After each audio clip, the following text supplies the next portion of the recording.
farmers are so great. I am so happy that this is working out. You don't know how nervous we were. Patrick, so nice to see you. Lovely to see you. Happy Climate Week. You told me that you have been doing some great stuff with schools, and earlier this week we had a summit with the Rockefeller Foundation about regenerative school meals. You're growing carrots for schools right now. We are. Shall I say a bit about my farm? It's 300 acres. It's in West Wales, it's about 10 miles in from the coast. And we are now the longest established organic dairy farm in Wales. We started in 1973 with our founding herd. And we haven't used any pesticides or chemical fertilizers in that time. So that's quite interesting because it's like a long-term relationship with the land. You see what happens. And what's really interesting about it is that the biodiversity which coexists with the farm, the impact on climate change, and I think the social benefits are visible when you go there, which is really affirming because it means that the system works. And on the carrot front, we used to grow carrots with supermarkets for 25 years, but then because everything got rationalised and the pack houses moved to the eastern counties, hundreds of miles away from us, we had to give up, it wouldn't work.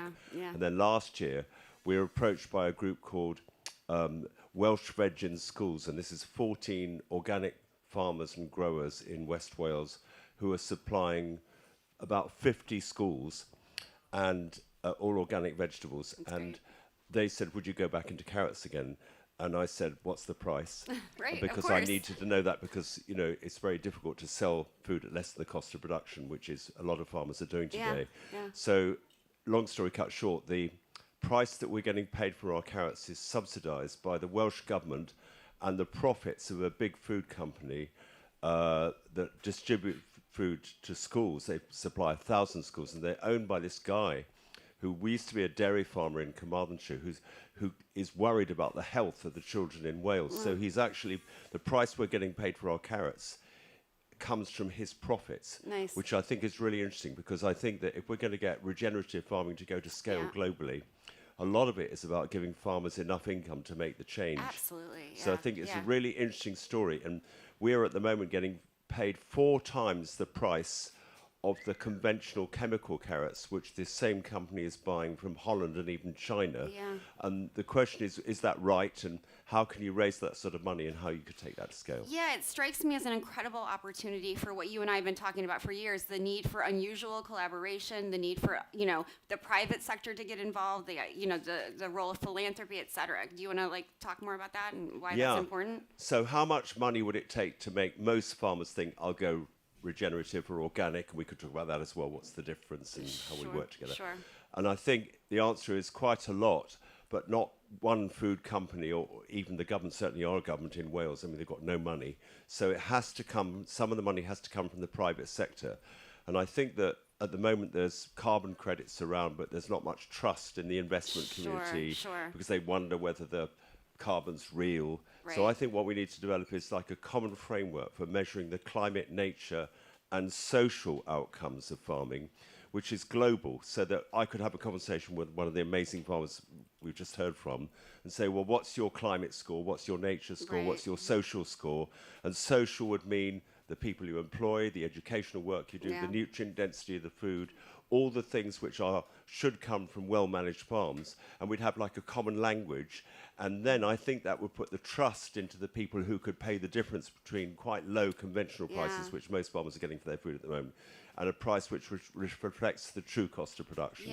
So I think it's really exciting. Yeah, that common language would de-risk it for people who want to invest. That would be banks, fantastic.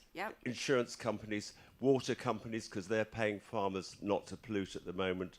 The investment community, I mentioned them, and obviously retailers and food companies, but they can't do it all, because if they, like big companies like Nestle or McDonald's even, I was talking to McDonald's a couple of nights ago, which is really interesting, and even they are moving in this direction now. But they can't pay all the thing, but they could pay some of it.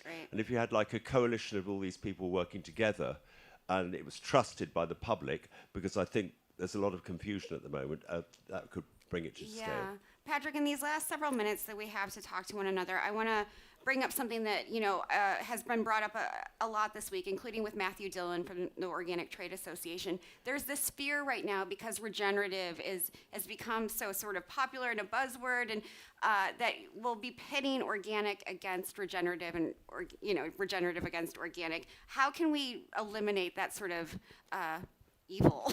Yeah, I think it's so I was very involved in the development of the organic standards about 40 years ago. In fact, I actually wrote the first draft of the organic dairy standards because I was a dairy farmer and somebody said you should do that. Right. And we produce cheese as well. I didn't mention that. We've got a 90-cow dairy herd. And the real organic movement, many of you will know that there's some anger in the organic movement against the regen movement. It's become rather polarized. And I think it's really important at the moment that that doesn't happen. And I think the way to reconcile it is to have a common measurement framework. Because, like, if I meet another farmer, say from the US, what I want to do is to ask him or her how they're doing on climate, nature, and people. Sure. And if we had that sustainability score, which even could be on food products, so if it's like a score out of 100, and I'm trying to go up, rather than have another battle over how to define regen, whether it should be there or there. With the organic standards, some people think it's sold out because it's too low, and in some ways I agree with some of that, and I help do this, or other people think it's too high. Sure. If we simply had a stairway to heaven approach, it would be better. Yeah. It brings trust back to both of those. I think that's words, I think that's really important. And also, just one other thing I'd like to say, which I think is really interesting at the moment, which is that there's a lot of orthodoxies that are around. Not all of them are completely 100% right. Like, for instance, there's a big movement towards plant-based foods, and the cow has been demonized. And now, of course, it's much more subtle than that. We should differentiate between the cows that are part of the problem, which is feedlots and stuff, and the cows who are actually part of the solution. Please. And so it's not the cow but the how, but it's also it's not the plough but the how. So that's like another orthodoxy, no till. Oh my God, you mustn't plough because it's terrible and exposed to soil. Well, we plough. We have a 7-year rotation, and we've been around 5 times on our farm. Right. And the soil carbon's going up. So if you plough shallow and you plough sensitively, and you have a long fertility building phase, which is probably clover and herbs and grass, then the plough is okay. So that's just an example of how you get orthodoxies that become accepted by everyone, and then actually they're not always right. Absolutely. So we need to know about these things. Absolutely. I think what you're really highlighting is that there's no cookie-cutter approach to farming, that it has to be very place-based and people-based. Yeah, but I also think there are common principles, but I think the most important things that all of us as citizens understand these issues. So that's what we've done on our farm. That's the thing I also wanted to say, that we've developed our farm over the last 5 years as an educational platform. So we've converted an old threshing barn into a meeting space, which you get 100 people in. We've got 9 bedrooms, and we're having schools coming to see us, and children. We had children in our carrot field last week, and they were pulling our carrots up and tasting them. And I think we want to get millions of children all over the world, because I'm a Londoner, and my mum took me into a cowshed when I was 5, and I thought, I want to do that. And 20 years later, I was milking cows. And I think if we can plant a seed amongst young children and we've launched this thing, this is my Sustainable Food Trust thing. We've launched a network of beacon farms last year in the UK, and we just launched it in Ireland. There's a lot of interest all over the world of farms becoming educational stages, and I think this would be really good. You're planting seeds, Patrick Holden. Thank you so much for being here. Okay. Give him a round of applause. Thank you.